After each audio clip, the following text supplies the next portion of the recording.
Ruth గ్రంథము 2వ అధ్యాయము చదువుతూ ఉన్నాను.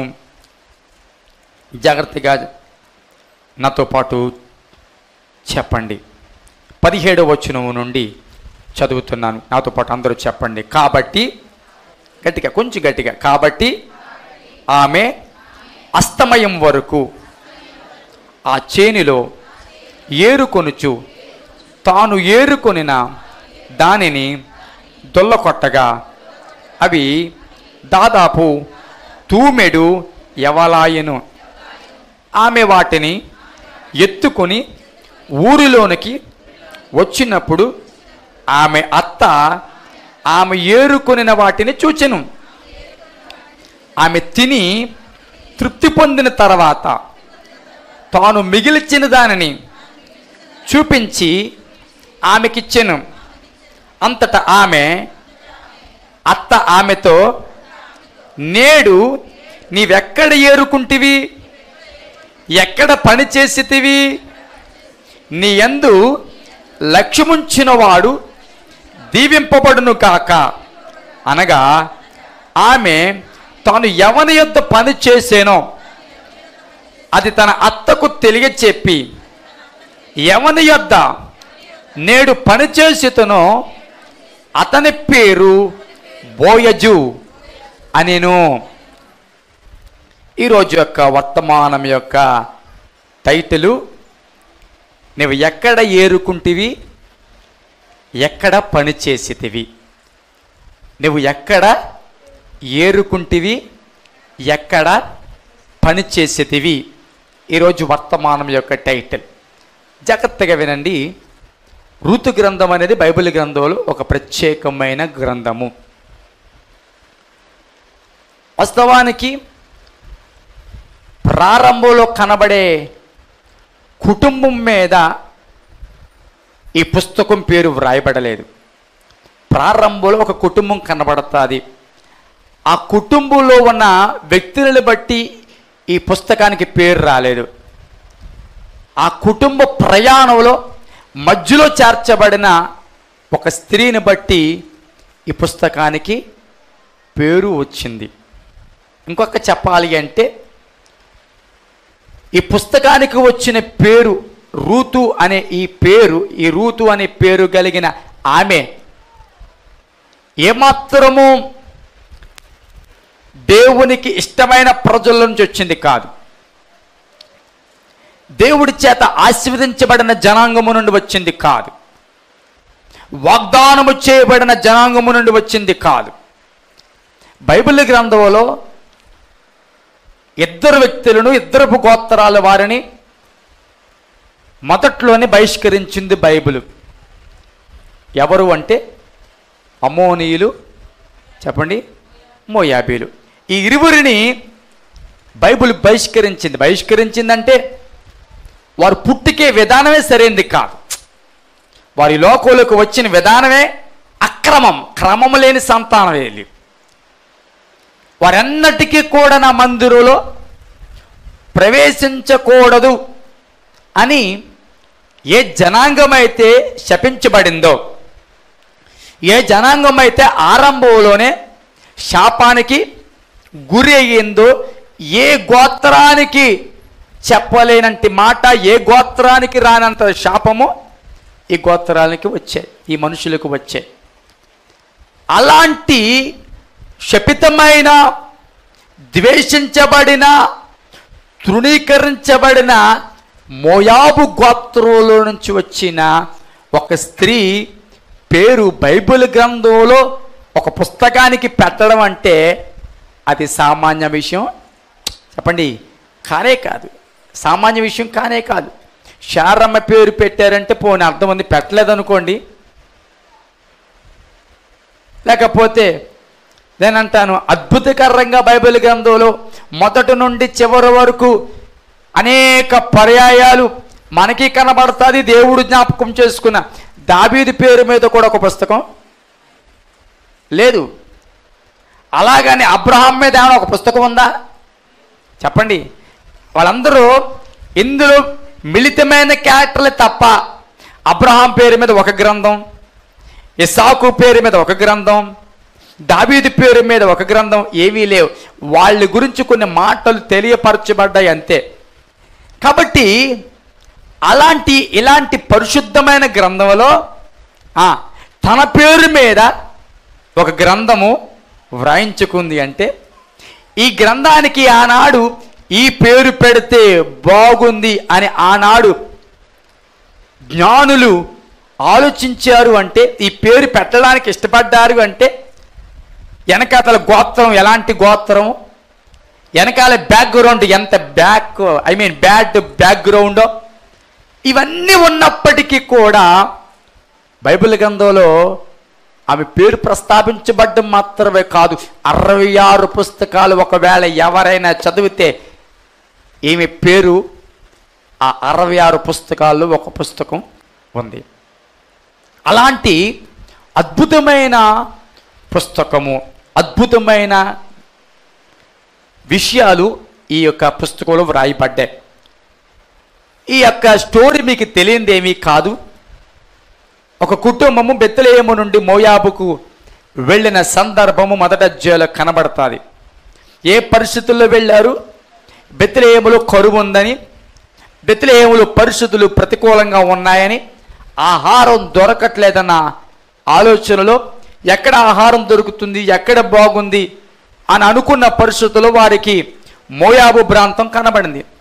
మోయాబు ప్రాంతం ఆశీర్వాదకరంగాను, లేకపోతే మోయాబు ప్రాంతంలో చక్కటి ఆహారం దొరుకుతుంది, అక్కడ కరువు లేదు, అక్కడ బాగుంది అన్న మాట వారు విని బెత్లెహేమును విడిచిపెట్టి మోయాబు ప్రాంతానికి నలుగురిగా వెళ్ళిన సందర్భము మొదటి అధ్యాయంలో కనబడుతుంది. వెళ్ళారు, కానీ అక్కడ కొన్ని నష్టాలు కూడా జరిగాయి. వెళ్ళిన వెంటనే కుటుంబ యజమాని నయోమి భర్త చనిపోవడం జరిగింది.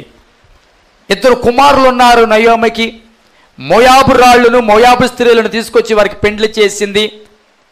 పెండ్లి చేసిన 10 సంవత్సరాల తర్వాత వారిరువురు కూడా, కుమారులు 2 కూడా చనిపోవడం జరిగింది. ఇంట్లో పిల్లలు లేరు, మనవలు లేరు, భర్త లేడు. అన్ని రకాలుగా నష్టపోయిన కుటుంబం మనకు కనబడుతూ ఉంది. కుటుంబ సభ్యులని పోగొట్టుకుంది, అన్నిటినీ పోగొట్టుకున్న పరిస్థితి. అలాంటి పరిస్థితులలో అన్ని పోగొట్టుకుని ఉన్న స్థితిగతుల్లో ఒక మాట వినబడింది నయోమికి. దేవుడు బెత్లెహేమును మరలా దర్శిస్తూ ఉన్నాడంట. బెత్లెహేమును మరలా దేవుడు దర్శించాడంట. బెత్లెహేములో మరలా వర్షాలు పడుతూ ఉన్నాయంట. బెత్లెహేములో మరలా పంటలు పండుతూ ఉన్నాయంట.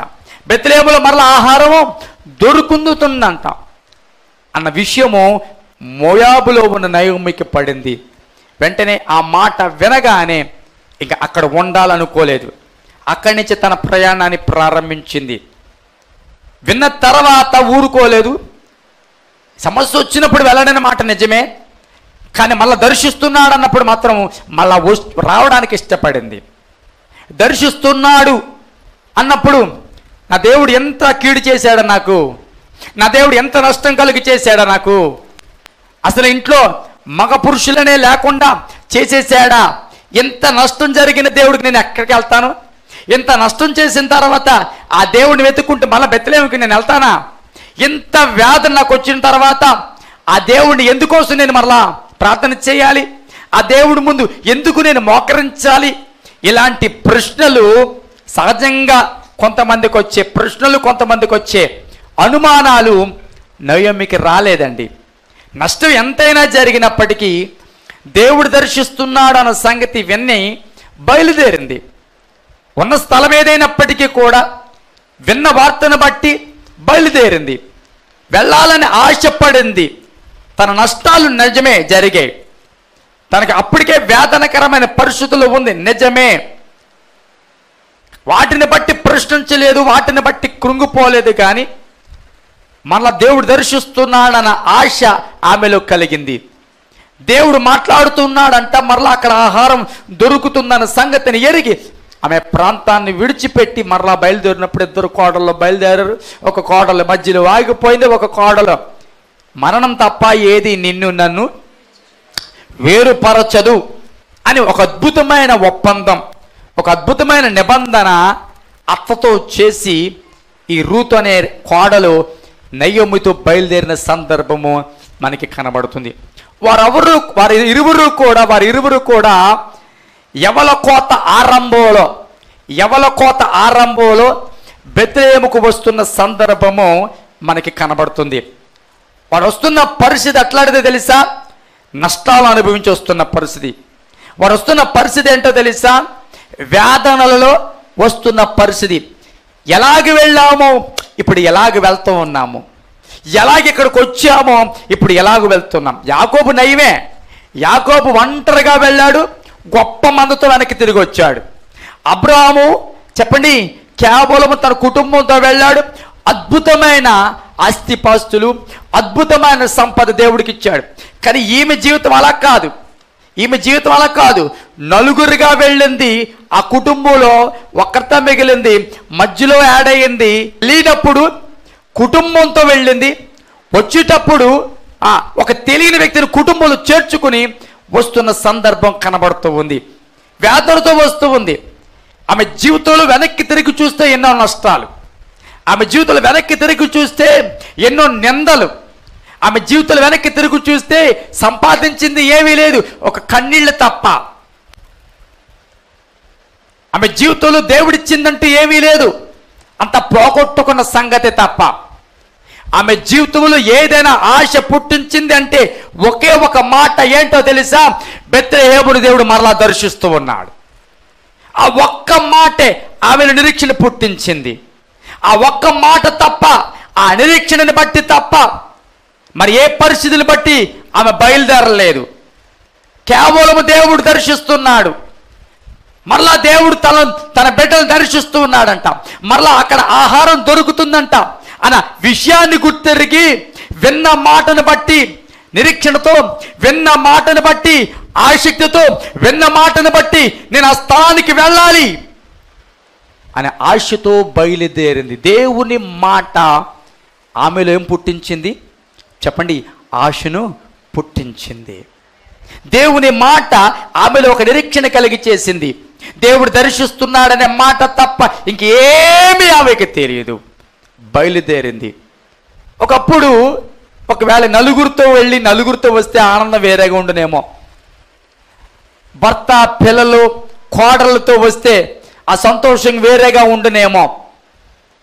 ఒకవేళ వచ్చిన తర్వాత 10 సంవత్సరాల గ్యాప్, విడిచిపెట్టిన స్థలానికి మళ్ళీ 10 సంవత్సరాల తర్వాత వస్తూ ఉన్నారు.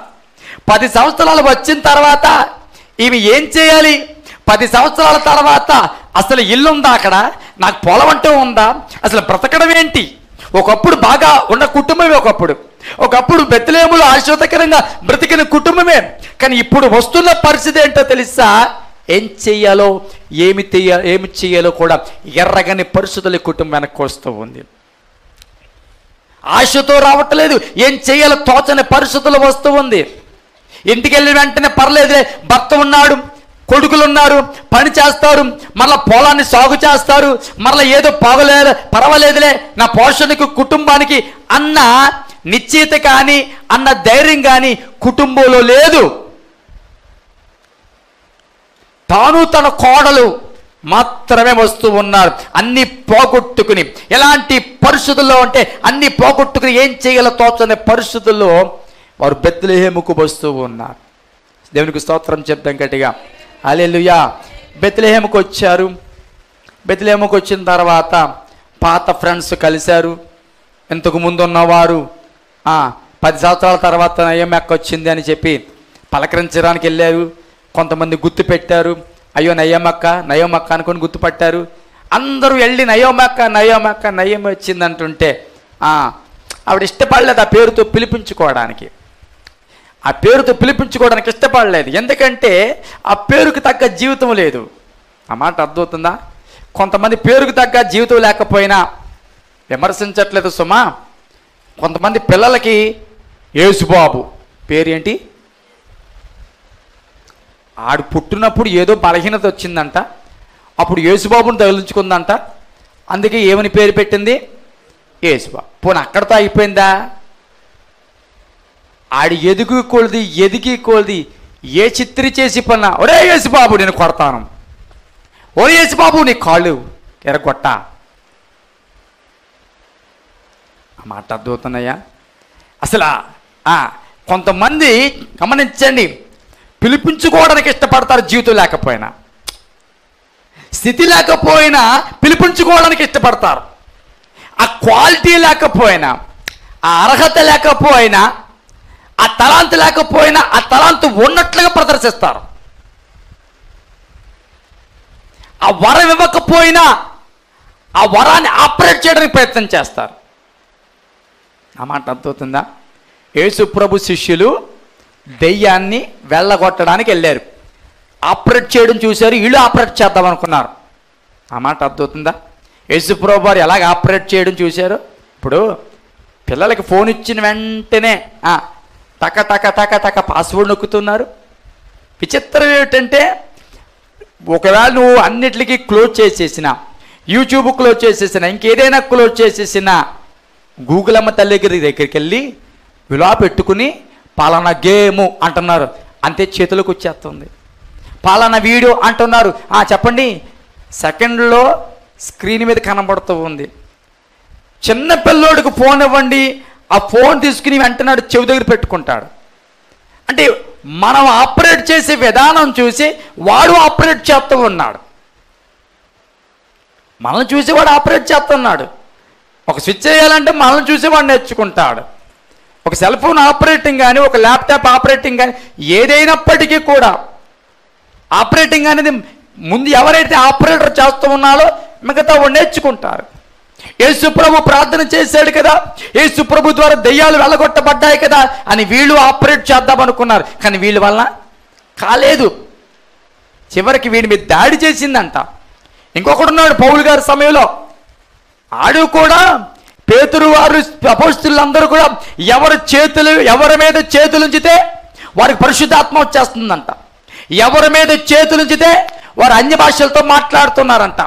కూడా తిరిగినోడు చూశాడు, ఈ బిజినెస్ ఇది భలేగుందరా, ఎవడి మీద చేతులు ఎత్తే వాడి భాషలతో మాట్లాడడం, ఇది గొప్ప బిజినెస్, ఇంతవరకు నా బిజినెస్ వల్ల ఏమీ ప్రయోజనం లేదు, ఈ బిజినెస్ మొదలెడదాం కొత్తగా, ఈ బిజినెస్ మొదలెడితే బాగుంటుందేమో అనుకుని ఇంత డబ్బు తీసుకొచ్చి శిష్యులకి ఇచ్చి అపోస్తలులకి ఇచ్చి ఆ వరం నాకు కూడా ఇవ్వండి. ఏంటంట? ఆ వరం నాకు కూడా ఇవ్వండి. ఏంటిరా ఏ వరం? అదేనండి, మీరు చేతులు ఎత్తితే పరిశుద్ధాత్మ వచ్చేస్తుంది కదా, మీరు చేతులు ఎత్తితే అన్య భాషలు మాట్లాడుతున్నారు కదా ఎవరు పడతాళ్ళు, అది కూడా నాకే ఇవ్వండి.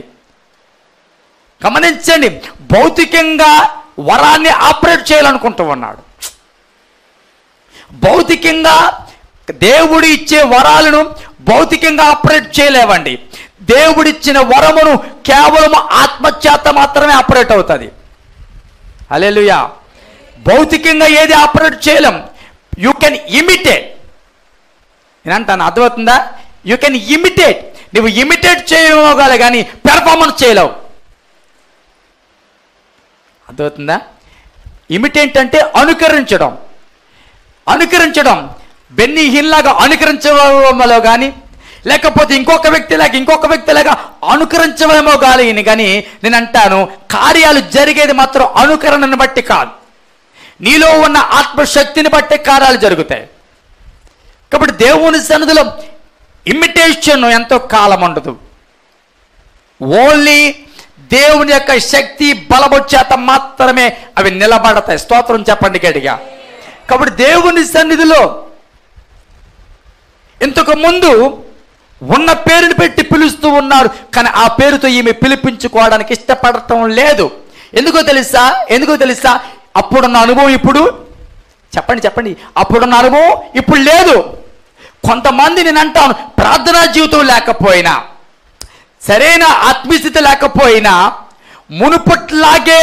మునుపట్లాగే సంఘములో ప్రార్థనాపరుడుగా ఉండాలనుకుంటారు. ఒకప్పుడు నీ ప్రార్థనాపరుడు కాబట్టి దేవుడు గుర్తింపు ఇచ్చాడు. ఇప్పుడు నీలో ప్రార్థనా జీవితం తగ్గిపోయింది, కానీ ప్రార్థనా జీవితం తగ్గిపోయిందని ఒప్పుకోవు. ఆ మాట్లాడుతుంది, ప్రార్థనా జీవితం తగ్గిపోయిందని ఒప్పుకోవు. నిజంగా నాలో ఆత్మీయత అప్పుడున్నది ఇప్పుడు నాలో లేదు అని ఒప్పుకోవు. ఒకప్పుడు ఉన్న కన్నీరు, ఒకప్పుడున్న దర్శనాలు, ఒకప్పుడున్న ప్రత్యక్షతలు ఇప్పుడు నాలో నీవు లేవు అని ఒప్పుకోవు. స్టిల్ ఐ యామ్ అంటావు. స్తోత్రం చెప్పండి గట్టిగా. హల్లెలూయా, హల్లెలూయా. దేవుని సన్నిధిలో ఆ పేరుని పెట్టి ప్రజలు గుర్తించేరేమో కానీ అనుభవాలు మాత్రం ఈమెలో లేవు. అనుభవాలు లేవు. ఆ పేరుకు తగ్గట్టుగా నయోమి నయోమి నయోమి అంటే అర్థము మధురం. నయోమి అంటే అర్థం ఏంటి? మధురం. ఇప్పుడు నయోమి అని పిలుస్తూ ఉన్నారు, పేరు పెట్టి పిలచగాక, కానీ కుటుంబంలో పరిస్థితి లేదు, తన జీవితంలో పరిస్థితి లేదు. పేరు అలాగే ఉండిపోయింది, కానీ పరిస్థితులు మారిపోయాయి. హల్లెలూయా, స్తోత్రం చెప్పండి గట్టిగా. హల్లెలూయా. నేనంటాను, విశ్వాసం ఉన్న అబ్రహామే పేరు పెడితే విశ్వాసం చెప్పాలి చెప్పాలి చెప్పాలి విశ్వాసం లేకపోయినా అబ్రహామే. పేరు పెడితే ఒక వ్యక్తి జీవితంలో విశ్వాసం ఉన్న అబ్రహామే, విశ్వాసం లేకపోయినా, కూర్చోండి స్పీడ్గా కూర్చోండి, విశ్వాసం ఉన్న అబ్రహామే, విశ్వాసం లేకపోయినా అబ్రహామే. నేనంట ప్రార్థనా జీవితము పౌరుషంగా ఉన్న యాకోబే. చెప్పండి, ప్రార్థనా జీవితం వాళ్ళు లేకపోయినా, కనీసం 5 నిమిషాలు కూడా ప్రార్థన చేయకపోయినా అది పేరు యాకోబు అంటారు. అందరూ యాకోబుని పెట్టి పిలుతారా లేదా? నేనంటాం పేరు కామన్గా ఉండిపోవచ్చు కాక, కానీ లోపల క్వాలిటీ మాత్రం చూసుకోవాలి. ఎప్పుడు కూడా పేరు ఉండిపోతుంది, పేరు కొన్ని సంవత్సరాల పాటు ఉండిపోతుంది, కానీ నేనంటాను ఆ పేరుకు తగ్గ భక్తి జీవితం ఎన్నాళ్ళు ఉంటుంది, ఆ పేరుకు తగ్గ ఆత్మీయత ఎన్నాళ్ళు ఉంటుంది, ఆ పేరుకు తగ్గట్టుగా ఆ లక్షణాలు ఎన్నాళ్ళు నీలో ఉంటూ ఉన్నాయి అన్న ప్రశ్న వేసుకోవాలి. కాబట్టి దేవుని సన్నిధిలో పేరు పెట్టి పిలుస్తూ ఉంటే యథార్థంగా చెబుతూ ఉంది, నేను ఆ పేరుకు ఇప్పుడు తగినదాన్ని కాను. ఏమంటే నా జీవితంలో జరిగిన నష్టాలు, నా దేవుడు సర్వశక్తుడు నాకు దుఃఖాన్ని కలుగు చేశాడు, ఇప్పుడు ఆ అనుభవాలు లేవు, ఆ మధురము లేదు, అన్ని పోగొట్టుకుని వచ్చాను, సమృద్ధి కలిగిన దానిగా వెళ్ళాను, ఇప్పుడు రిక్తురాలిగా వస్తున్నానని చెబుతూ ఉంది. అలాంటి పరిస్థితుల్లో ఆ కుటుంబము బెత్లెహేముకు వచ్చింది. జాగ్రత్తగా వినండి, బెత్లెహేముకు వచ్చింది. బెత్లెహేముకు వచ్చిన తర్వాత ఒక ప్రశ్న ఏమిటి అంటే, పోషణ ఎట్లా? ఏంటి? బెత్లెహేముకు వచ్చిన తర్వాత ప్రశ్న ఏంటి? దేవుడు దర్శిస్తున్నాడన్న మాట నిజమే, దేవుడు దర్శిస్తున్నాడన్న మాటని బట్టే వచ్చింది, కానీ ప్రశ్న ఏంటి తెలుసా? పోషణ. పని ఎవరు చేస్తారు? నయోమి ఏమో చేయలేని పరిస్థితుల్లో ఉంది, నయోమి ఏమో చేయలేని పరిస్థితుల్లో ఉంది. ఇంకా ఆ ఇంట్లో పని చేసే అవకాశం ఎవరికి ఉంది? రూతుకే ఉంది. నయోమి ఇంకా పని చేయలేదు, రూతు మాత్రమే పని చేయగలిగిన పరిస్థితి. రూతు పనికి బయలుదేరింది. ఆ ఇంట్లో ఎవరికి పనికి బయలుదేరారు? రూతు పనికి బయలుదేరింది. అత ఎవరి కటాక్షము నేను పొందుకుంటానో అని చెప్పి బయలుదేరింది. బయలుదేరి ఒక పొలంలో పని చేసింది. ఆ పొలంలో పని చేసిన తర్వాత సాయంత్రం వచ్చేటప్పుడు అడుగుతుంది నయోమి, నీవెక్కడ ఏరుకుంటివి, ఎక్కడ పని చేసేటివి? ఈ ప్రశ్న జాగ్రత్తగా వెళ్ళాలి. ఈ ప్రశ్న నయోమి రూతును అడిగిన ప్రశ్న. ఇంటికి వచ్చిన రూతును సాయంకాలం అడుగుతూ ఉంది అత్తగారైనటువంటి నయోమి, రూతు నువ్వు ఎక్కడ ఏరుకున్నావు, ఎక్కడ పని చేసావు? గమనించండి, ఈ ప్రశ్న వేయడానికి గల కారణం ఏమిటి అంటే, ఉదయం రూతు ఎలాగెళ్ళిందో తెలుసు నయోమికి. రూతు ఉదయం ఎలాగెళ్ళిందో తెలుసు, ఎలాగో ఒట్టు చేతులతో వెళ్ళిందో తెలుసు. ఎక్కడికి వెళ్ళాలో ఎర్రగని పరిస్థితుల్లో రూతు చెప్పండి పనికి వెళ్ళింది. అపాయింట్మెంట్ తీసుకుని వెళ్ళలేదు, అడ్రస్ పట్టుకుని వెళ్ళలేదు. నా మాట అర్థమవుతుందా? కడుపు చేత్తో పట్టుకుని వెతుక్కుంటూ పని కోసం వెళ్ళింది. బోయాజు దగ్గర ముందే ఆర్డర్ తీసుకుని అక్కడ నీ పనికి వచ్చేమో రేపటి నుంచి చూసుకోక్కర్లేదు అనే బోయాజు దగ్గర మాట పట్టుకుని రాలేదు. ఎక్కడికి వెళ్ళాలో అదవుతుందా? ఎక్కడికి వెళ్ళాలో ఎర్రగని పరిస్థితుల్లో రూతు పనికి బయలుదేరింది. వెళుతున్నప్పుడు ఏ పరిస్థితుల్లో వెళ్ళిందో తెలుసు.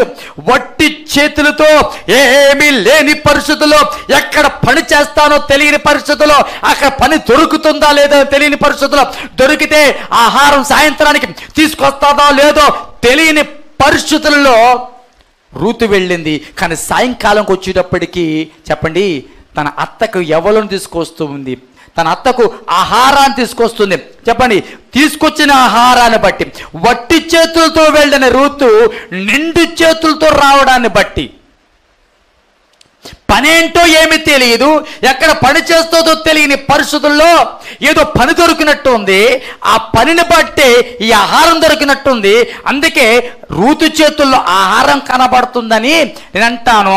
చేతుల్లో కనబడిన ప్రతిఫలాన్ని బట్టి ఏమిటందా ప్రశ్న వేస్తుంది, ఎక్కడ ఏరుకున్నావు, ఎక్కడ పని చేసావు? ఈ ప్రశ్న ఉత్తనే రాలేదండి, ఈ ప్రశ్న ఉత్తరే రాలేదు.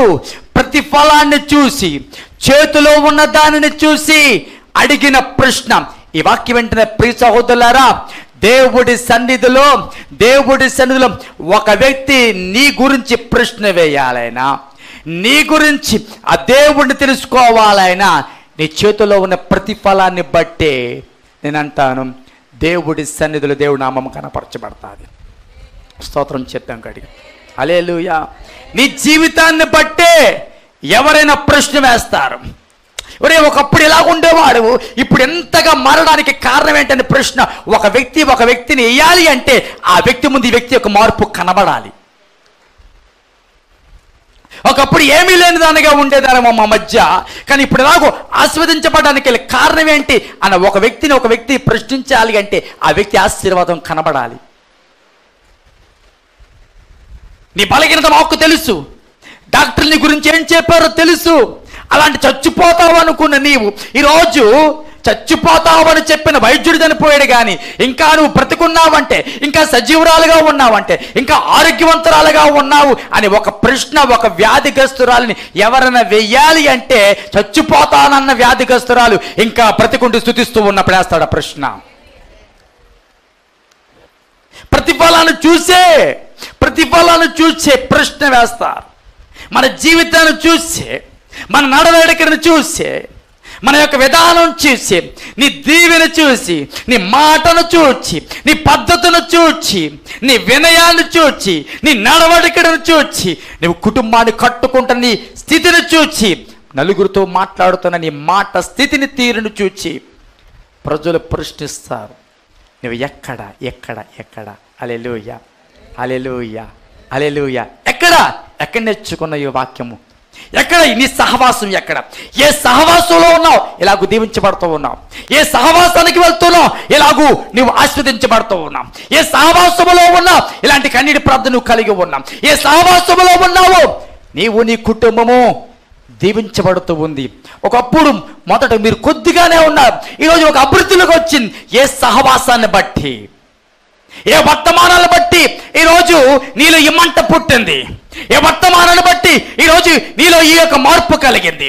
ఏ వర్తమానాన్ని బట్టి ఈరోజు పాపం అంటే అసహించుకునే స్థితికి ఎదిగావు అనే ప్రశ్న చెప్పండి సమాజము వెయ్యగలగాలి. స్తోత్రం చెప్పండి గట్టిగా.